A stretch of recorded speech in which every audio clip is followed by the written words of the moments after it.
Hi, you guys. Like, subscribe, and hit that notification button.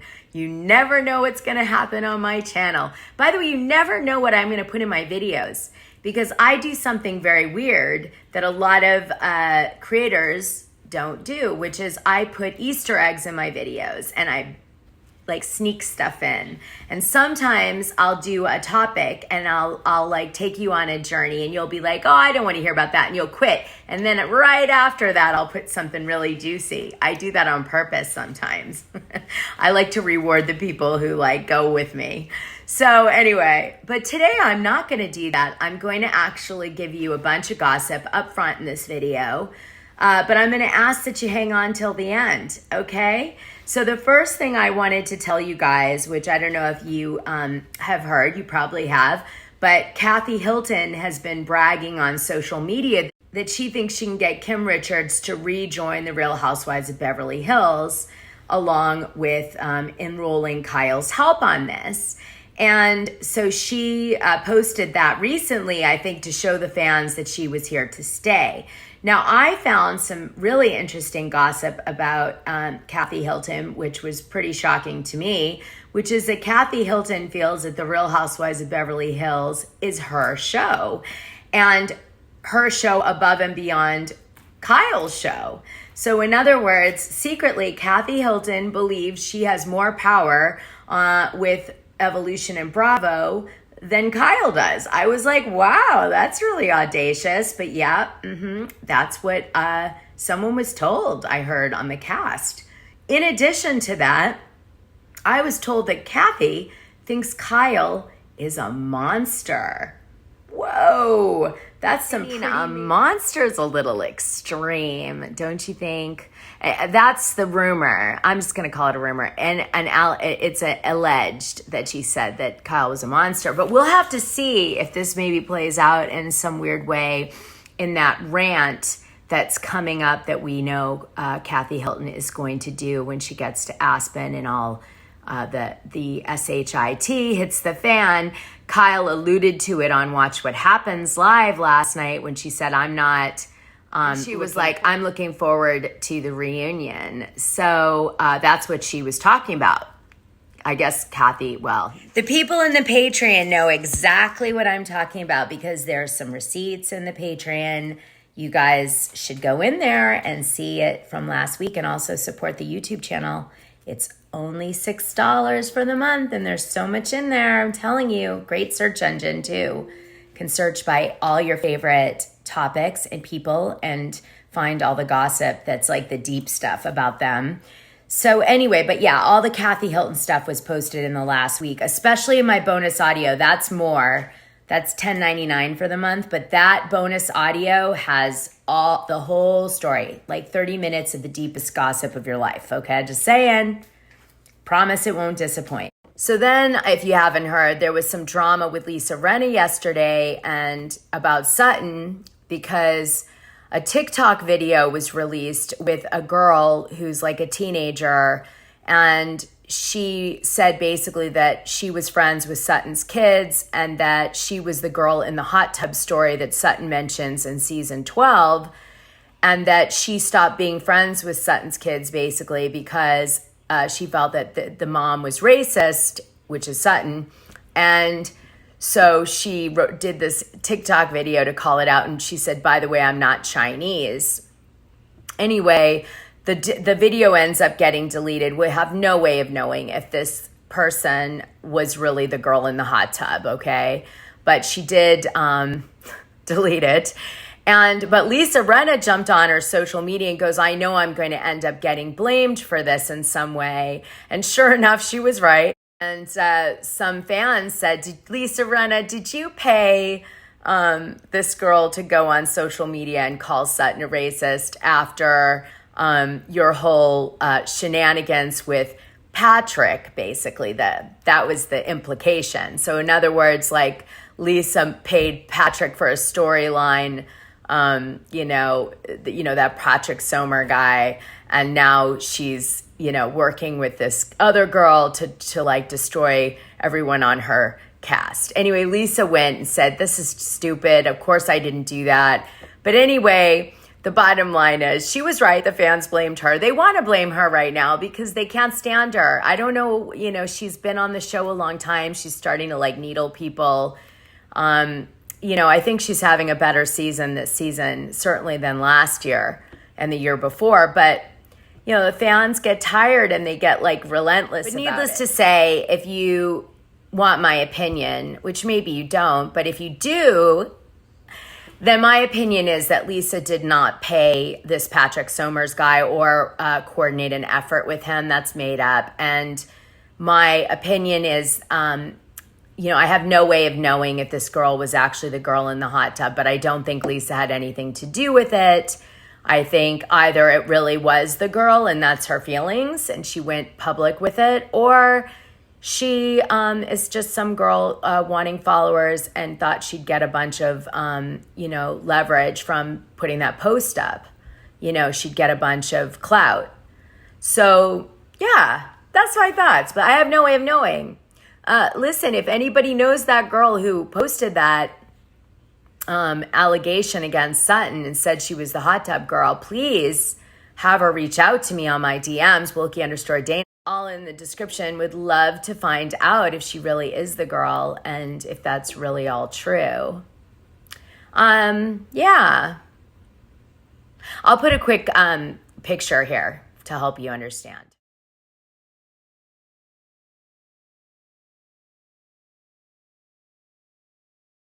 I didn't get a copy of the video on TikTok. I'm devastated. I was busy doing content for the Patreon and I missed it before it was deleted. If anyone has it, oh my God, who screen grabbed it, please share it with me so I can put it on the Patreon. I archive this stuff, okay, for later, because we have a great search engine. One of my favorite parts of what they showed last night was Erika Jane Girardi totally passed out because she drank and took like too much Lexapro or whatever. And she's saying, I used to have a yacht or a boat or something. And she goes, it was called illegal. And I was like, what? Did you hear that? Illegal. At least that's what I heard.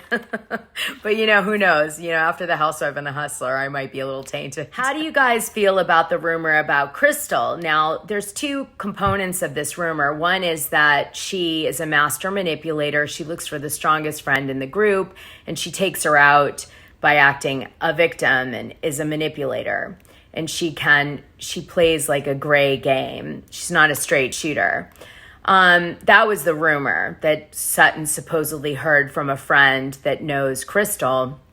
Then Crystal elaborated further on it in this episode by saying 14 of her friends stopped being with her, like liking her at all. And she doesn't really say why. So that's like, it goes from this rumor to Crystal admitting that 14 of her friends didn't want to be friends with her for some reason. Well, I'm going to be a gambling woman, okay? And I'm going to gamble that it's Teddi Mellencamp that threw Crystal under the bus and told the rumor to Kyle and Sutton. And I'd say Teddi secretly is really pissed that Crystal got hired the year she got fired, especially after she referred her to casting. So I'm gonna put my money that the rumor person is Teddi Mellencamp and she threw Crystal, her friend, under the bus because she is in her friend group and she knows all of her Crystal's friends outside of, you know, the show. And so I think it was Teddi. Yeah.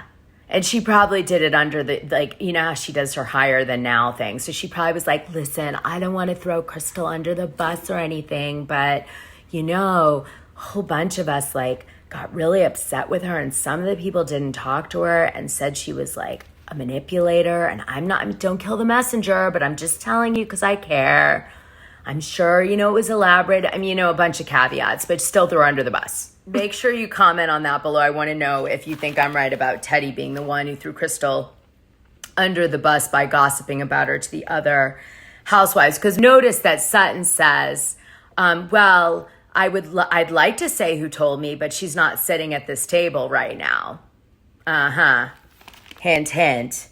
But, you know, actually, if Sutton did say Teddi said it, they would have cut it out probably because they have made it very clear they don't want Teddi on the show. They've actually done it in a really kind of hurtful way. I can tell Teddi's hurt because Teddy did try to shoot for free and come in and like do cameos on the show because she's still friendly with the girls and probably secretly hope that they might bring her back if, you know, something happened around her. But that is just not the way they work. They drop somebody, they never look back. It doesn't matter how awesome you were, generally. And so they just kept cutting her out of everything. Even when she was doing stuff on Storyline and on, you know, with cast members, they still cut her out. Really, like, tough for Teddy. Oh, I've got some good gossip on Teddy. That you guys don't care about Teddy, though. I noticed the numbers are like low when I talk about Teddy. Okay, I'm stop talking about Teddy right now. Okay, so now for the recap. Kyle misses Mauricio, but everybody needs to know that Mauricio had a piece of land in Mexico that he was going to build his dream house on, but then an alligator went in the pool, and Kyle was really happy because they got an offer on that piece of land and sold it for a profit. And now they have no house in Mexico, but the agency has a branch there. Haven't heard any gossip about any girls in Mexico. It's interesting. Okay, then we move on. Crystal is too cheap, essentially, to get glam the way she says it. It's not me being a jerk. She says that, basically. And then all the other women are like, we love fashion, we love fashion, we love our glam team. And they all, like, show their glam team. Lisa is constantly whistling, which is really strange, and annoying Erika with her whistle. That would annoy me too. Then they have most of the beginning of the episode is they're all at this breakfast on the beach, and Erika is so excited to announce that the court has called her a bully towards the victims, and that she wears that badge of honor, being a bully. With, you know, what is she supposed to do? She's had her ass handed to her, and so she gets to be a bully now, or she's going to stand up for herself. And if that means she's a bully, then she's a bully, and blah, blah, blah. Pay your $2 million in taxes, Erika. You know, Erika owes $2 million in taxes on EJ Global. And her company is not compliant at the moment, but I'm sure you guys have heard that, right? Here's an image I'll show you.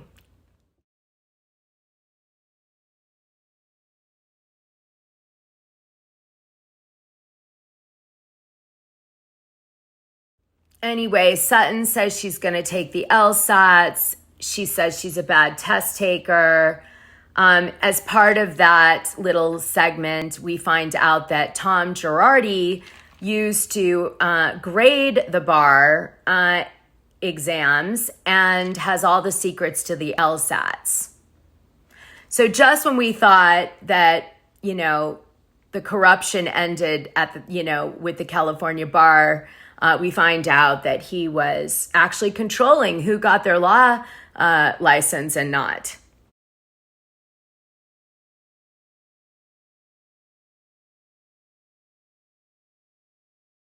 Wow. The power of this man. He is so corrupt. I have two episodes coming up on Dishing Drama Dana with someone who was victimized by him. He threatened her, and I want you to hear the story, so you should go listen to that. It's coming out next Sunday. Okay, so then what do we got? I see you, Tom. Sutton can't stop eating bacon. Diana hates bacon, and Diana hates Sutton for saying she's a vegetarian when she eats bacon. And on principle, Kyle totally gets it because obviously most vegetarians hate the concept of eating animal, and bacon is, of course, a piggy. Little piggy. Ooh. Dory can't sleep.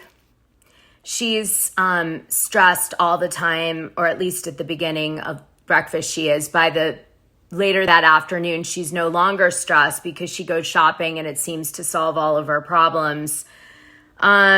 Let's see what else happens. We're still at breakfast.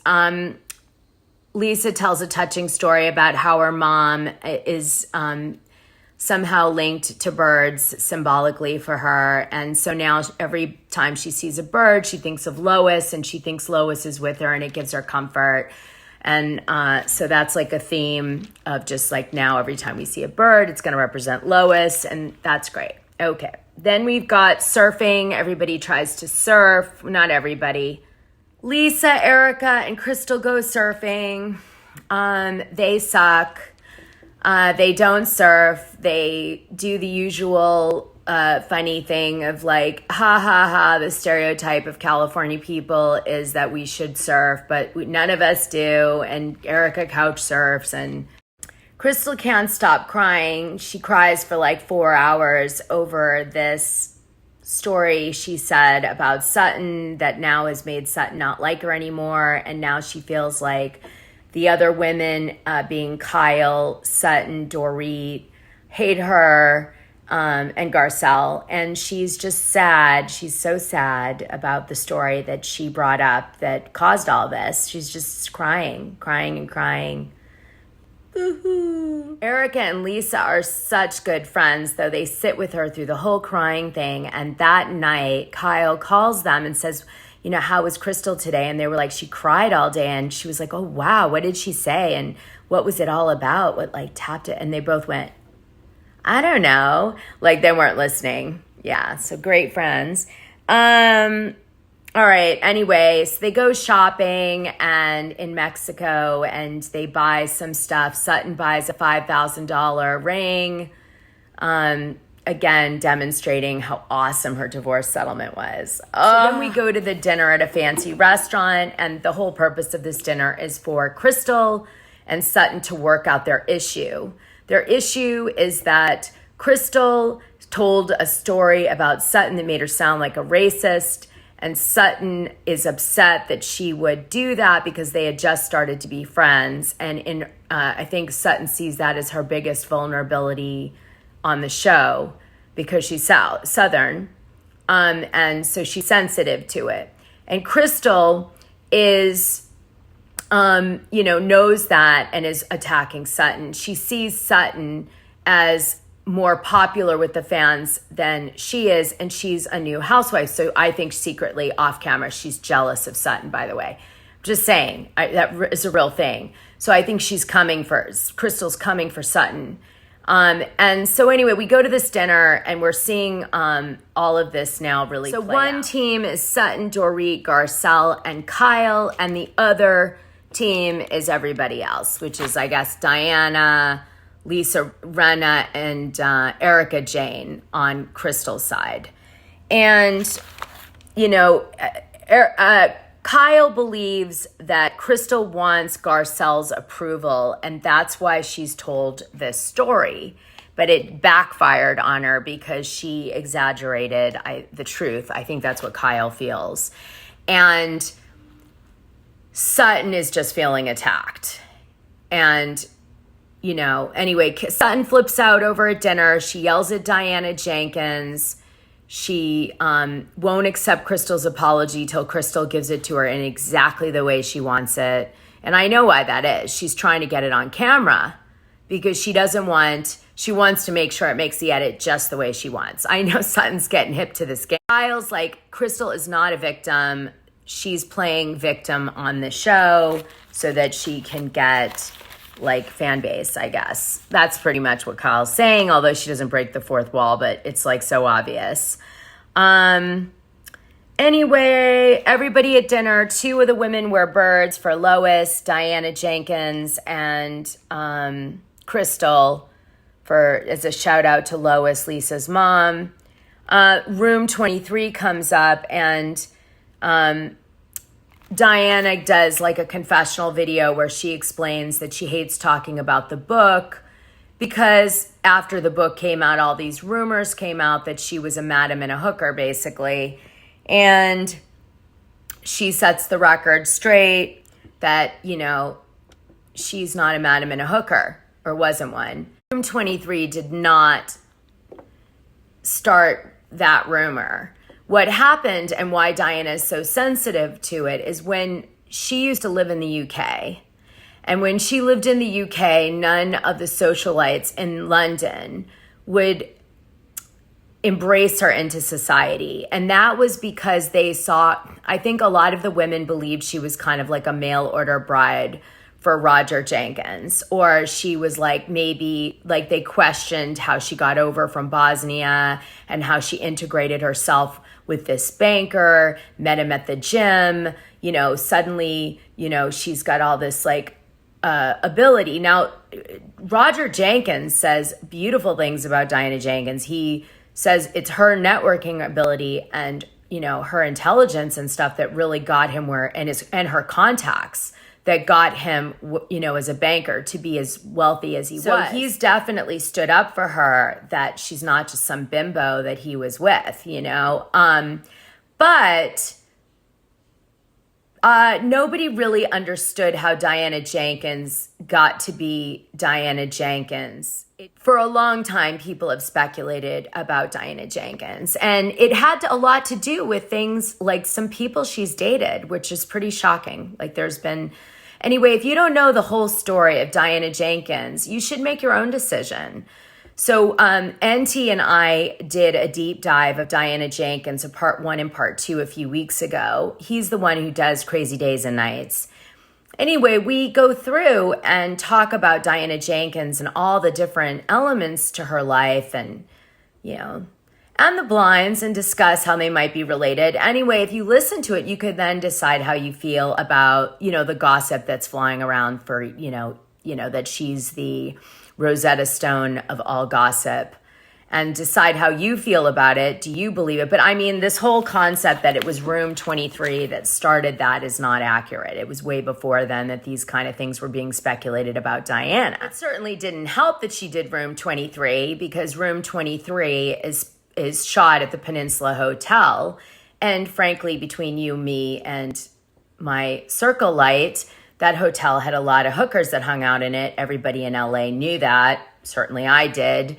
I had a madam who lived down the hall. She told me about it. So, it was probably not the best hotel to shoot that book in, especially about, with movie stars doing these kind of scenes that look like people are meeting for rendezvous, or, are naked on the floor, like Lisa Rinna in the book, or, Hayden, who looks like she's, I don't know, maybe 18 in the book, although I'm sure she was much older, looks like she's meeting some older guy in a tuxedo, looks questionable, like she might be a prostitute. I mean, the whole thing is just like, there's like casting couch. People are trying to get cast. They're meeting in this hotel room, and all of the proceeds went to benefit Diana Jenkins charity.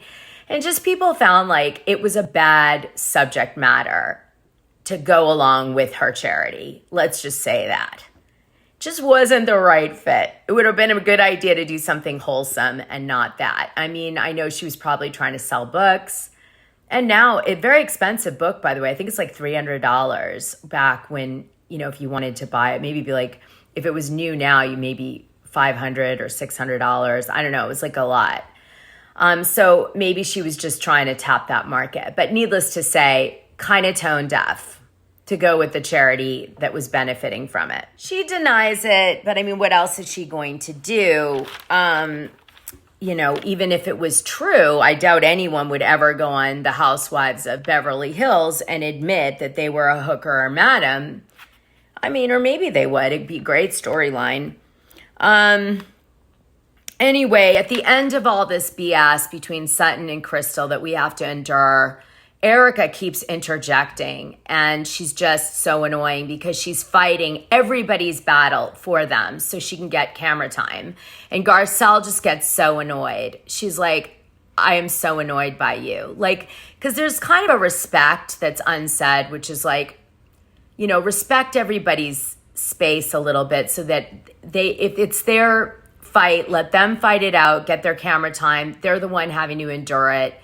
At least let them get that out of it. And Erika's not respecting that. She's just like grabbing onto everybody's fight and trying to maximize like what she's saying. So she takes over the episode. Garcelle gets so annoyed. She's like, you're annoying me. You're as annoying, like, and she says it, which all the fans I heard around the world give Garcelle a standing ovation at that moment. Sutton yells at Diana, I don't even remember what it was. It was like so dumb. And And then basically Diana starts crying because she's hormonal. That's what she says. And Sutton's hurt her feelings. So she's supposed to be like this boss bitch, but we're seeing this really like weepy side of her, which is weird. But anyway, so then we move back and Sutton like flips out, walks away from the table. Then she comes back, apologizes to everyone for her behavior. Crystal's kind of sitting all like, I've been beaten up and I'm poor me, and playing the victim. You know, you never know. That card can work really well with the fans or it can not. You never know. So it's a dangerous card. Anyway, so she's sitting like sad. She ends up apologizing to Sutton in exactly the way that Sutton wants, and Sutton ends up accepting it finally, and that is the end of the episode. So what do you guys think about this one? I'm dying to know what you're feeling about, you know, we're 6 episodes in. How do you feeling about the series so far? What's going on? Any questions for me? Let me know. I'll try to, I glance in at the comments, so I may miss yours, but I'll try because I do love reading them, just so you know. I do read them. What else was I going to say to you guys? Oh, like, subscribe, and hit the notification button. Oh, make sure you read the description in this one, okay? I'm going to put the Diana Jenkins episodes for the Patreon down below, that you can click the link if you just want to go there and listen to it. I'm going to put whatever else I mentioned in this video down there too. Support the channel, you guys. Remember, without the Patreon, there is no YouTube channel. The Patreon is so reasonable for what you get. Ask anyone. It's so good. Look how cool that shirt is. Look how cool. But my boobs look huge in that.